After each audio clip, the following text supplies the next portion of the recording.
an advice to my only His Excellency enigmatic Raila Amolo Odinga, the consummate and the legitimate president of Kenya. Don't agree to this dialogue. Dialogue is just but the mere show, the PR show that they are ready to dialogue. Raila Odinga is a good schemer, and don't lose hope in the dialogue. Raila Odinga is not meant for the dialogue. He's only trying to show the whole world that is ready to dialogue for the peace. I will stick to the matter. Yes. To begin with, fellow patriots, comrades, friends, the fourth estate, ladies and gentlemen, good evening. Kila mtu punch juu, because that is my slogan. Comrades power. Comrades viva. I, being the legitimate and the consummate paradigm shifter, I want to articulate issues here before the members of the fourth estate. Every patriot and comrade should listen to this keenly and avidly, because this is the lucidity of my sacrosanct and robust point. Mr. Speaker, without fear of contradiction, let me begin by saying this. Multiple of times our comrades have been afraid of the cops, the police, which has been posed to Jacaranda grounds. But I will say this, Mr. Speaker, that there comes a time that everyone will not be live in fear, will not be in live with fear. Mr. Speaker, the only weapon God ever gave a human being, Mr. Speaker, is not money, because we can make money. The only weapon that God ever gave a human being is not a detonator bomb. We can make a detonator. The only weapon God ever gave a human being is not a panga or a spear, because we can make them. But Mr. Speaker, the only weapon, the special weapon God ever gave a human being is a brain, because we can never manufacture one. So don't fear the cops. Don't fear the police. What we are saying now is of the benefit of the police fraternity. Mr. Speaker, I'm saying this out of which the sanity, out of which the tranquility, out of which the sobriety must be observed in this bunge, Mr. Speaker. Mr. Speaker, the second point that I must articulate robustly is the killing, the police brutality of the killing of the innocent Kenyans demonstrating for their own right. Mr. Speaker, back to the matter. We have two matters at hand. Number one, the chasing away or the lockout of the CS, the rogue CS. Mr. Speaker, you will bear me a witness that none other than Kithure Kindiki wrote the outcome of the presidential election verdict.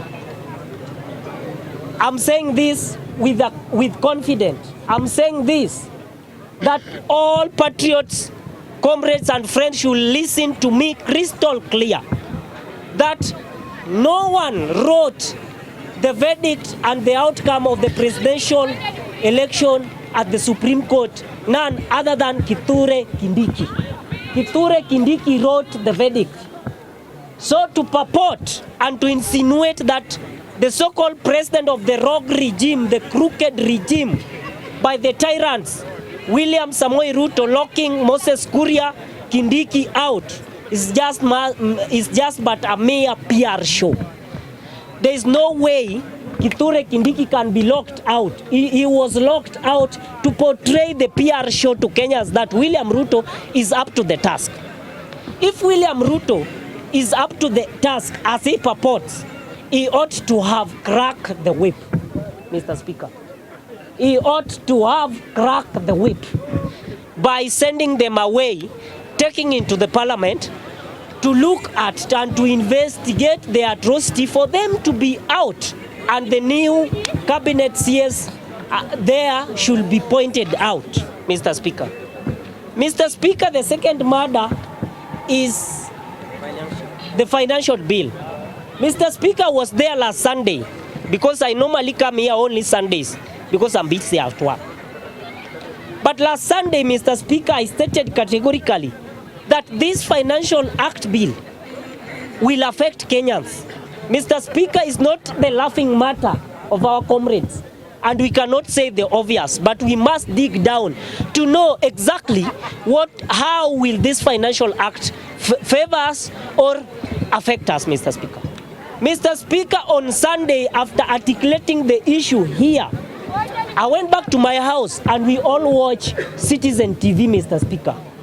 Citizen TV air out exactly what I articulated here. Mr. Speaker, for a very good example. Yes. Thank you. Mr. Speaker, for a very good example. If you are a civil servant in this nation, Kenya, this land, Kenya, you are being taxed 3 times. And Mr. Speaker, there is no way, and I will beg to disagree, I use the word beg to disagree, with the gentleman in red saying there are some factors beneficial to the common wananchi, at their merits and demerits about the financial act bill. There is none, Mr. Speaker, because he failed to outline the merits of the financial bill. But I will say the demerits of the financial act bill. On that news of last Sunday, Citizen outlined how the civil servant has been affected by the financial act bill. A very good example. If you are a civil servant here, you know all times, always, absently, Mr. Speaker, the NSSF have been deducting 200 shillings at the rate of at the standard of my work. They have been deducting 200 shillings, Mr. Speaker, for the NSSF, that is National Security Social Fund, Mr. Speaker.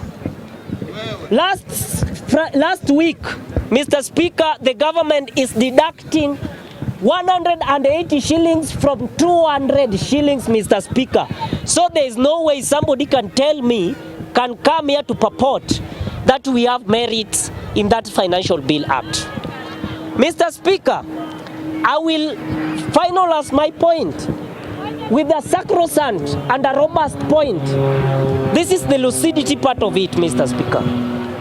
I must not forget to say that the Azimio fraternity, Mr. Speaker, Comrades Power, Comrades Viva, I'm articulating this issue. Listen to me, Mr. Speaker.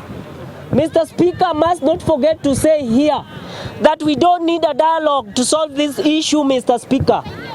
Mr. Speaker, how many minutes do I have, Mr. Speaker?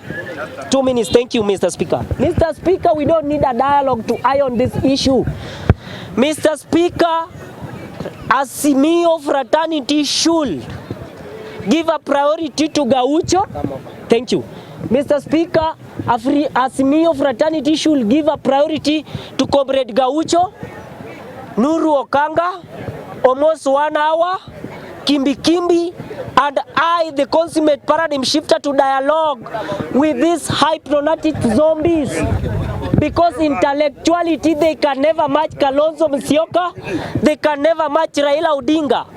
But in the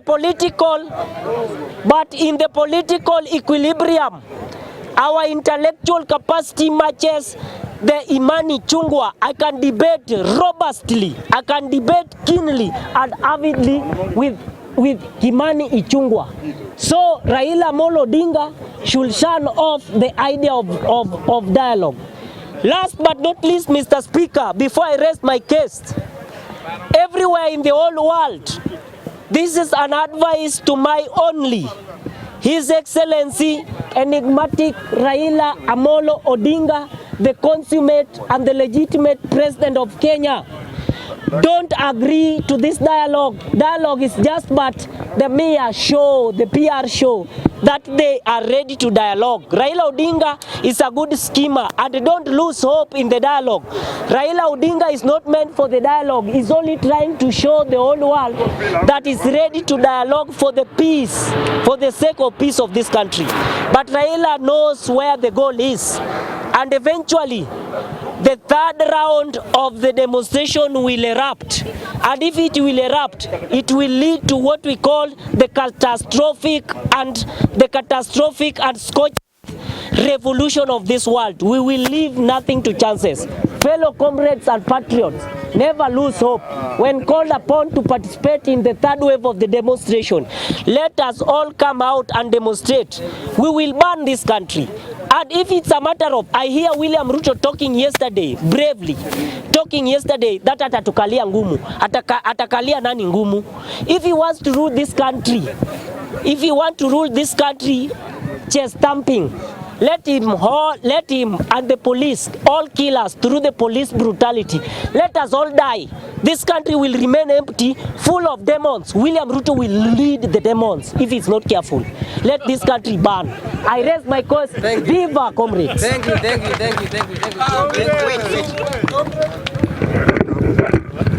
you.